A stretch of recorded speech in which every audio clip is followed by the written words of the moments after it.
got to ask you. That's fine. Get off my car! Sir, can you actually... Why are you on my car? Ah! You punched me for no reason, man. Arrest for obstructing a police officer. Sir. Said obstructing a police officer. Back up. He was a very selfless individual. He would give to others before he would take. And we have lost a serious, positive person within the car community. So with your numbers, we are going to start to give you cautions under the Trespass to Property Act. Start to request that you leave the area so that we can make sure everybody's safe. David Menzies for Rebel News here in Toronto. Last Saturday night, 24-year-old Moses Demian was arrested at an East End Toronto plaza. He was arrested under the auspices of the ludicrously named Reopening Ontario Act. Now, the tragedy here, folks, is that on Monday, Moses, 24, allegedly committed suicide because of the stress that he endured in that takedown. I guess the reasons for his suicide, it's open to conjecture. We don't know. We'll never know because the man has taken his own life. But in any event, there is a vigil here outside of the Bon Tea. That's the store where Moses went to support a local merchant during this gray zone lockdown. And who could imagine that 72 hours later, he'd be dead? Some of the people that have gathered at the vigil are obviously his friends. Some are eyewitnesses, I presume. We're going to talk to them and see what they have to say about the incident. So what happened was I was parked in that parking spot there, and it happened like literally right there. And while the commotion was going on, like you see like the cops come and like there's a whole commotion, people are starting to leave, and then suddenly like they're pushing him up against the car. And I wanted to get a closer look at what was happening. So I was sitting in my friend's car and we were parked right beside the guy.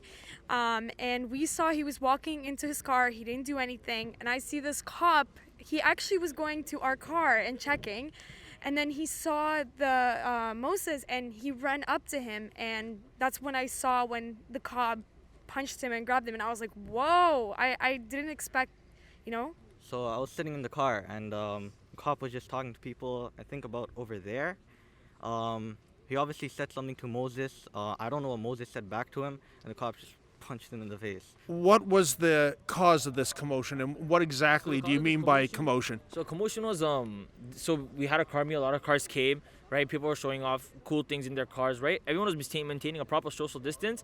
It wasn't anything hectic, but it's just that when cops pull up, people tend to get scared because of things that happen, like what happened to Moses, right? People don't want people like the cops to do place false allegations and whatnot on people, and then they get in trouble. So what happened was when I saw the commotion happen, people were starting to leave because no one wanted to get in trouble for no reason. So as for Moses, he saw the cop and he said pig or whatnot, and then I saw him get punched. And then after that I pulled up. So the officer punched Moses, and Yeah. Where did the officer punch him? Right there. Right in front of him. But on his body? Yeah, like, on his body. Yeah, on his face. On his face, or? On his face, yeah. Okay, then. And then after that, I pulled up my car right beside the whole situation, and there's like, first it's one cop, then two, then three, then four, and they're all just, and he's asking them, he's like, what did I do wrong? What did I do wrong? And no one's giving him a proper explanation, as you can see in the videos. And I was just parked up right beside, and he looked like he was about to cry, and it was just like all absurd. And then when the officer gave the reason, he said that he was obstructing the officer's path, but that was not the case whatsoever. Can you tell us about who Moses was? What kind of a guy was he, Jim? Well, I can tell you when he walked into a room, he lit up the room with his smile. He was a compassionate, empathetic young person. No matter where you were at, if you needed a hand, you could call him. He would drive to wherever you were at, and he would give you whatever assistance you needed. He was a very selfless individual. He would give to others before he would take. And we have lost a serious, positive person within the car community. He was a very happy person. Anytime I saw him, he always had a really big smile on his face. He was very positive. He was very loved in the car community. Just here to deal with the movements, because everybody before, like all of my friends, we've dealt with police brutality ourselves. They're rough. They don't show no respect. And like for here, we just came to here, a young brother our age, our own age, took their life over police brutality. That's rough, and we're here to stick with the movement, you know? Show people that it's rough out here, for real. I'm trying to understand why the police officers were acting in such a heavy-handed fashion in the first place. They certainly need more training. I mean, 7 police cruisers, 6 or 7, for one kid calling a cop a pig. Well, now you see where our tax dollars are going. What do you make of the police presence here? There are police cruisers and undercover officers everywhere you look, and yet this is a peaceful vigil. You guys aren't here to cause any kind of trouble, so why are they out in such full force?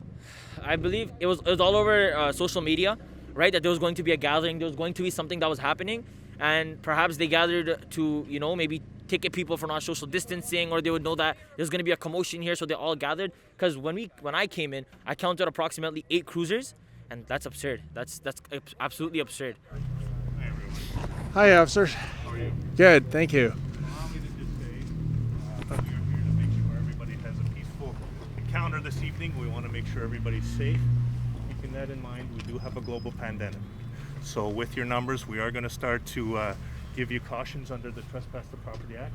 Start to request that you leave the area so that we can make sure everybody's safe. Okay. Even if this is a vigil for a deceased individual, sir? Sure, and I appreciate that, but as you know, like, there are many funerals that are not allowed to take place as a result of the pandemic. So as a result, I am going to have to ask people to start to move along. I think we've waited for a little bit of time. You've been here for approximately an hour, and we've tried to respect that. But I think it's time now where we have to request you to start to vacate the area, please, and thank you very much. Well, folks, I don't think this is the best night for the Toronto Police Service when it comes to public relations. They actually broke up a vigil under threat of giving out tickets regarding social distancing. I think that's just atrocious, actually. And, you know, you have to wonder what is the greatest threat to the citizens of Toronto. Is it the Wuhan virus, or is it the Reopening Ontario Act and the overreaching law enforcement that is increasingly going with it? For Rebel News, I'm David the Menzoid Menzies. Hey folks, are you sick and tired of the government telling you that you must close your business while government types fly off to the Caribbean, Hawaii, and other sun-filled destinations? Well, if you plan to illegally reopen your business, we want to hear about it. Please go to iwillopen.com. That's iwillopen.com. Tell us your story, and we'll make sure the world hears about it.